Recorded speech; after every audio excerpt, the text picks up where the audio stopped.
नमस्ते। चलिए आज एक बहुत ज़रूरी सवाल को अच्छे से समझते हैं। सवाल है, what are the problems caused by the non biodegradable wastes that we generate.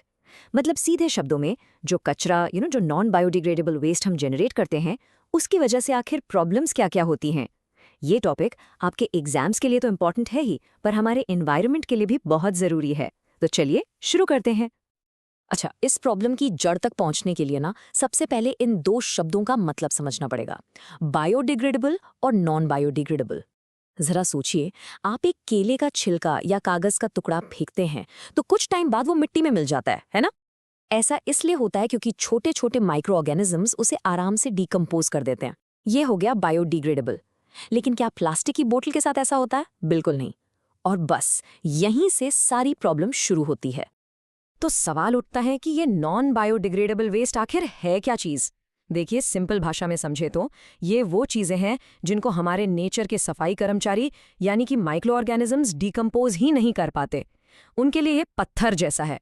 और इसका रिजल्ट, ये चीज़ें एनवायरनमेंट में सालों तक, बल्कि मैं कहूँगा सदियों तक ऐसी की ऐसी पड़ी रहती हैं। और यही इनकी सबसे बड़ी प्रॉपर्टी है और सारी प्रॉब्लम्स की जड़ भी। एग्जाम्पल्स तो आप रोज देखते हैं, प्लास्टिक्स, शीशे की बॉटल्स और कुछ बहुत ही डेंजरस केमिकल्स जैसे कि डीडीटी। ये डेफिनेशन एग्जाम के लिए बहुत इंपॉर्टेंट है, इसको अच्छे से याद रखिएगा। तो इसका सबसे पहला और सबसे साफ दिखने वाला इफेक्ट क्या होता है? बिल्कुल, लैंड पोल्यूशन। जरा इमेजिन कीजिए, ये कचरा जो कभी सड़ता गलता नहीं है, बस एक के ऊपर एक इकट्ठा होता जाता है। शहरों के बाहर आपने देखा होगा, कचरे के बड़े बड़े पहाड़ बन जाते हैं, जिनको हम लैंडफिल्स कहते हैं। ये ना सिर्फ देखने में बहुत बुरा लगता है, बल्कि हमारी जमीन को भी हमेशा के लिए बर्बाद कर देता है। और ये प्रॉब्लम सिर्फ जमीन के ऊपर ही नहीं है, इसका असली नुकसान तो जमीन के नीचे हो रहा है। इस कचरे से जो हार्मफुल केमिकल्स निकलते हैं, वो धीरे धीरे स्लोली मिट्टी में मिल जाते हैं।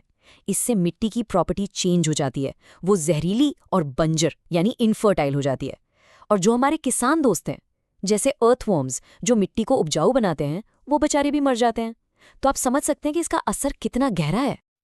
अब एक और कॉमन प्रॉब्लम की बात करते हैं, जिसे हम सब कभी न कभी परेशान हुए हैं। बारिश के टाइम सड़कों पर पानी भर जाना।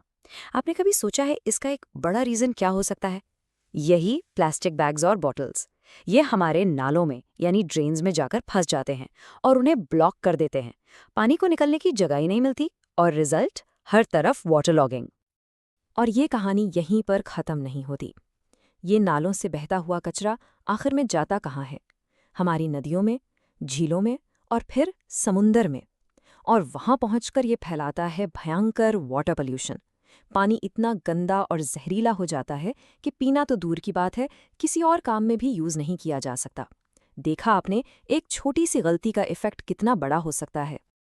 इस गंदे पानी का सबसे बुरा असर होता है बेचारे पानी में रहने वाले जीवों पर। मछलियाँ, कछुए और दूसरे एक्वाटिक एनिमल्स वो इस प्लास्टिक को गलती से अपना खाना समझकर खा लेते हैं। रिजल्ट ये होता है कि उनकी जान चली जाती है या फिर वो प्लास्टिक के कचरे में फंसकर तड़पते रहते हैं। इमेजिन कीजिए, हमारे फेंके हुए कचरे की वजह से कितनी मासूम जानों की जिंदगी बर्बाद हो रही है। लेकिन क्या आपको लगता है कि प्रॉब्लम बस यहीं तक सीमित है, कि बस जमीन और पानी गंदा हो गया?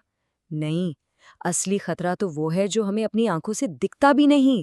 कुछ नॉन बायोडिग्रेडेबल वेस्ट का असर इससे कहीं ज्यादा गहरा और डेंजरस होता है। और ये डेंजरस कॉन्सेप्ट है, बायो मैग्निफिकेशन। एग्जाम के लिए ये टर्म बहुत बहुत इंपॉर्टेंट है, तो इसे ध्यान से समझिएगा। बायो मैग्निफिकेशन वो प्रोसेस है जिसमें हार्मफुल नॉन बायोडिग्रेडेबल केमिकल्स जैसे कि पेस्टिसाइड्स फूड चेन के थ्रू एक लिविंग ऑर्गेनिज्म से दूसरे में ट्रांसफर होते हैं।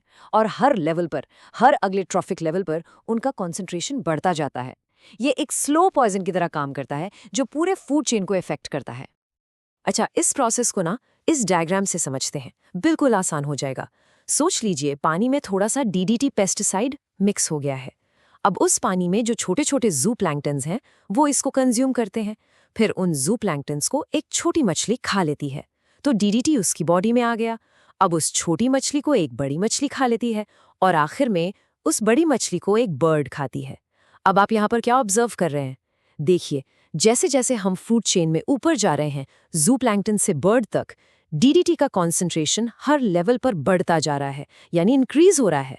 और जो सबसे ऊपर है, यानी टॉप कंज्यूमर जो कि यहाँ बर्ड है, उसकी बॉडी में इस जहर का, इस केमिकल का कॉन्सेंट्रेशन सबसे ज्यादा हो जाता है। इसी प्रोसेस को कहते हैं बायोमैग्निफिकेशन। तो हमने क्या क्या देखा? लैंड पोल्यूशन, वाटर पोल्यूशन और फिर ये बायोमैग्निफिकेशन। इन सब का मिला जुला नतीजा क्या है? ये नॉन बायोडिग्रेडेबल कचरा हमारे नेचर के पूरे सिस्टम को, उसके नाजुक बैलेंस को हिलाकर रख देता है। फूड चेन्स डिस्टर्ब हो जाती हैं और हमारा पूरा का पूरा इकोसिस्टम ही बीमार पड़ जाता है। तो चलिए इन सभी पॉइंट्स को एक बार जल्दी से इस समरी टेबल से रिवाइज कर लेते हैं। एग्जाम में आंसर लिखने के लिए ये स्ट्रक्चर आपको बहुत हेल्प करेगा।